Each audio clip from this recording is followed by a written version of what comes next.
Voilà, je sors du bureau, la salamandre, et nous allons aller à quelques centaines de mètres d'ici, observer en pleine ville des animaux sauvages.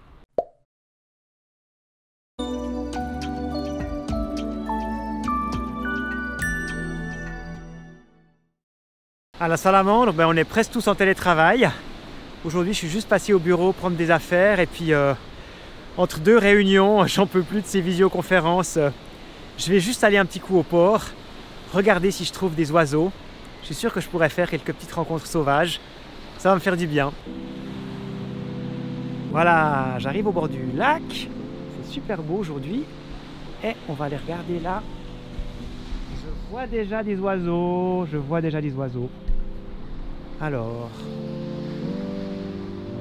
magnifique, là il y a des harles bièvres. C'est un très très bel oiseau. C'est un canard en fait. Déjà c'est rigolo parce qu'il a des dents. C'est pas des vraies dents avec des gencives et tout, mais il a vraiment le bec denté. Et ce bec denté, c'est un super outil pour pêcher des poissons. C'est vraiment un canard pêcheur dans les rivières, dans les lacs.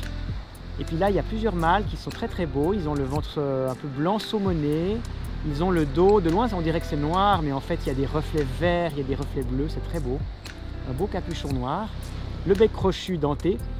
Et puis les femelles, elles ont une toute autre allure, on dirait un peu des punks. Elles sont grises avec une tête rousse, avec une espèce de crête bizarre.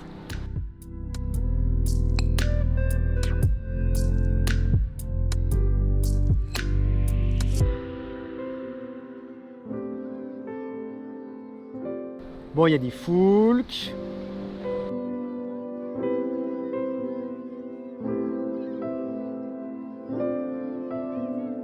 Donc les foulques, c'est ces oiseaux gris avec une petite plaque blanche sur la tête. Vous me direz plus que c'est des poules d'eau, hein. Rien à voir avec la poule d'eau. On les entend là. Quelques mouettes.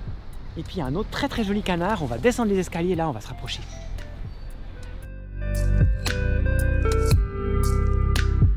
Voilà, alors là il y a des cormorans, grands pêcheurs de poissons, un héron. Et puis les canards ici, c'est des très très beaux canards qui sont en train de se reposer. C'est des métrousses. Le mâle est très très très spectaculaire, très beau, avec sa tête toute rouge-rousse. La femelle un peu plus discrète, comme toujours chez les canards. C'est elle qui doit élever les jeunes et se cacher dans son nid. Et en fait, ça c'est un oiseau assez extraordinaire qui se nourrit d'algues. Et en fait, chaque hiver au lac de Neuchâtel se réunissent le tiers de la population mondiale de ce canard. Parce que le lac de Neuchâtel leur est très favorable, il y a beaucoup d'algues, il y a beaucoup de grands herbiers d'algues, il n'y a pas de chasse quasiment au canard. Donc ils se concentrent ici. Certaines de ces nétrousses vont rester ici au printemps. Elles vont devenir vraiment territoriales, elles vont chasser les intrus, les autres canards. Et puis elles peuvent nicher, même dans le port, des fois dans des enrochements, contre des bateaux. Et élever leur niché de petits poussins. Voilà. Oh, et puis là-bas, je vois un truc super. Attendez, on va vite se déplacer. Voilà, ils sont là. Ah, il y a un groupe de canards. Je les aime beaucoup, ceux-là. Ils s'appellent les morillons. Ils sont noirs, avec le ventre blanc. Et puis, ils ont un œil jaune magnifique. Et puis, une petite queue de cheval derrière la tête. C'est un très joli canard.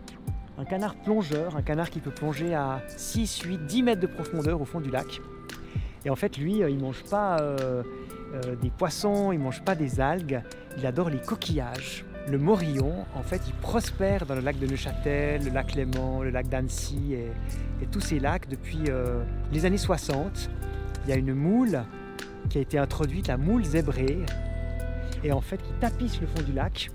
Et du coup, ce canard, il passe toute la nuit au large à plonger et à s'empiffrer de ces moules.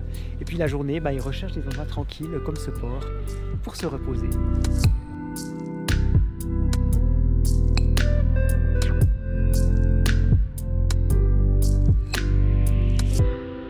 Bon, le pédalo là, ce sera pour une autre fois. Le lac est un petit peu froid en février. J'ai gagné ma journée, j'ai eu un beau moment de nature là avec ces magnifiques oiseaux en pleine ville. Et je vous invite à faire de même, à faire des petites pauses pleines de nature pour tenir le cap. Et puis si vous aimez la nature, je vous recommande nos 3 revues 100% nature à découvrir sur le lien à la fin de cette vidéo. À la semaine prochaine!